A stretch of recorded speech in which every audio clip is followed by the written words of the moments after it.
23 अगस्त 2023 वो तारीख तो आपको याद ही होगी। इसी दिन इसरो ने चंद्रयान 3 की सफल लैंडिंग कराकर इतिहास रच दिया था।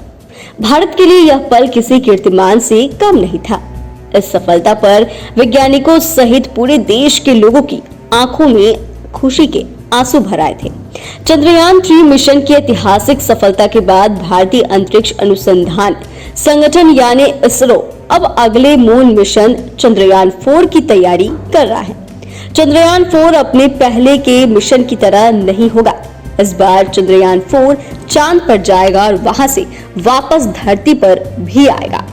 इसके लिए इसरो की क्या खास तैयारी है, चलिए हम आपको विस्तार से बताते हैं। दरअसल चंद्रयान 3 को एक ही स्टेज में लॉन्च किया गया था, लेकिन चंद्रयान 4 को 2 स्टेज में लॉन्च किया जाएगा।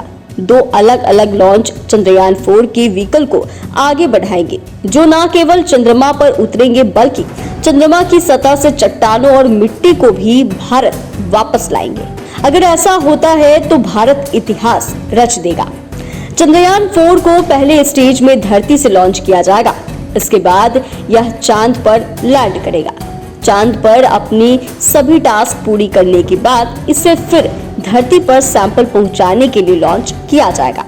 पहली बार लॉन्चिंग के वक्त चंद्रयान 4 का कुल वजन 5200 किलोग्राम होगा, जबकि चांद से ये धरती की ओर लॉन्च होगा तब इसका वजन 1527 किलोग्राम रखा जाएगा, ताकि यह आसानी से धरती की ऑर्बिट में दाखिल हो सके।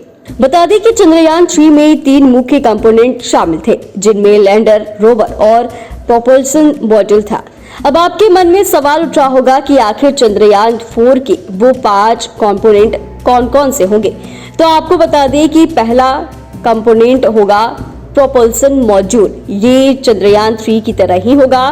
प्रोपल्शन मॉड्यूल अलग होने से पहले चंद्रयान 4 को चंद्र कक्षा में मार्गदर्शन करेगा। रॉकेट से अलग होने के बाद धरती की ऑर्बिट से लेकर चांद की ऑर्बिट में एंट्री तक की जिम्मेदारी प्रोपल्शन मॉड्यूल की होगी। डिसेंडर मॉड्यूल या मॉड्यूल चंद्रयान 3 के विक्रम लैंडर की तरह ही चंद्रमा पर लैंडिंग करेगा। तीसरा असेंडर मॉड्यूल, एक बार जब सभी सैंपल कलेक्ट हो जाएंगे तो फिर असेंडर मॉड्यूल लैंडर से बाहर निकल जाएगा और पृथ्वी पर लौटना शुरू कर देगा। नमूने इकट्ठे करने के बाद यह चंद्रमा की सतह से उड़ान भरने और ट्रांसफर मॉड्यूल के साथ धरती की ऑर्बिट तक पहुंचाने का काम इसी मॉड्यूल का होगा। चौथा ट्रांसफर मॉड्यूल या असेंडर मॉड्यूल को पकड़ने और इसे चांद की कक्षा से बाहर निकालने के लिए जिम्मेदार होगा। चट्टान और मिट्टी के नमूने के साथ कैप्सूल के अलग होने से पहले यह पृथ्वी पर वापस आ जाएगा तथा 5वां री एंट्री मॉड्यूल या चांद की मिट्टी ले जाने वाला कैप्सूल होगा। चांद के नमूने को धरती पर सफल लैंड कराने की जिम्मेदारी री एंट्री मॉड्यूल की होगी।